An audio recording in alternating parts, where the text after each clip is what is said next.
What's up everyone, it's Jan Bors, new video, and today I will be talking about Producer's Choice, new thing at Eurovision World, and also rules. Let's talk!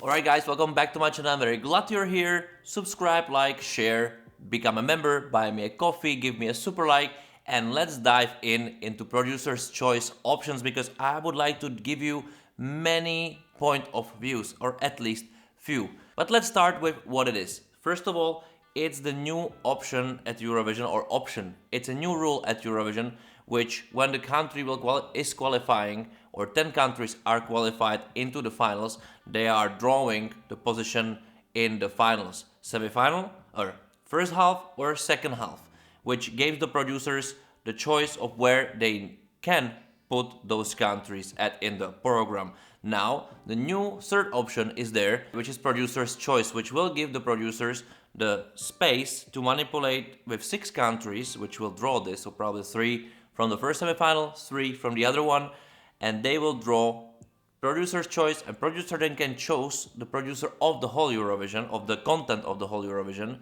of the rundown of the whole Eurovision, can choose where to put this country in the first semifinal or second semifinal. Of course, there are some speculation and many points of view because some of people think that producers are doing this. So I hate Czechia, it goes 5th.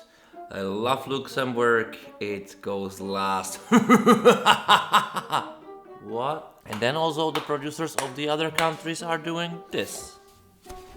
But the reality is more likely this way, you know. I want the best show, so where will I put Czechia? Somewhere in between. What the? Alright, jokes aside, this is how it kind of works in very short term. First of all, there is always somebody who is dissatisfied. This is a reality of life. This is a sad reality also for becoming a producer of any show, that after all you need to decide who's coming kind of first, who's going last, who's going in the middle. And as a producer, and I know it perfectly myself, you only care about the best possible for the show. You don't care who's gonna win, you don't care who's gonna go third. No, you care about if the flow and the peak of the flow just works perfectly. So you start very good, then you have very catchy points in the middle, and you peaking to something everybody is waiting for. This is a very normal formula of anything. This is basically classical dramaturgy, and there is nothing wrong. Like, nobody still invented anything better, you know?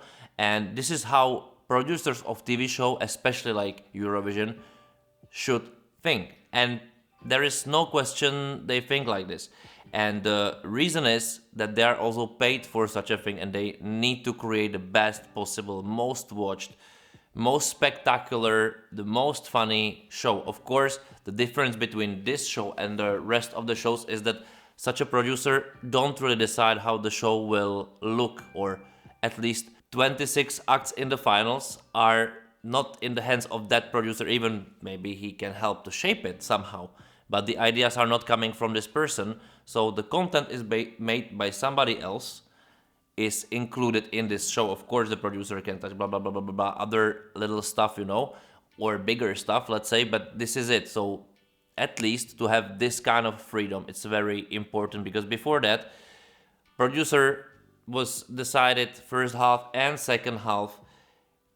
He was also told, or she was told, that this is how it will be, and that's it, you know, that's it. And then of course you need to do some order, but you are limited. Like, in a real good world, it would be that there is no drawing, but it would come with the twist that of course it's a competition, and the position from the producer from the other side. So for example, being head of delegation, this is super important. Like, when you're placed second, or, you know, in very bad placing, who's to blame? Of course, you can blame only that producer. And because it's a competition, and because everybody creates theories and everybody creates whatever, you feel that that person make you lose. And this is tricky, you know, so that's why there is no option, or there is this drawing, at least to have this connection. In my opinion, from the point of view of head of delegation, I don't like this producer's choice, kind of, because I care about my own country and I want my own country to have this much more fair placing. Basically, from head of delegation's position would be most fair if I draw the concrete position in the finals and that all the speculations will be off. But from the television perspective, where this other producer is sitting, is I cannot care. Like if you don't have this freedom, then you cannot create a really good show, or you cannot at least try, because those things matter. So it's the clash between those two things. And then also you would say like, okay, but it really matters. And I would say that only where it matters is that it can give this creative freedom, and then the rule actually matter nothing more. That just doesn't matter. It's not a big deal. And I think you can manage this, right? You can live with this. What the...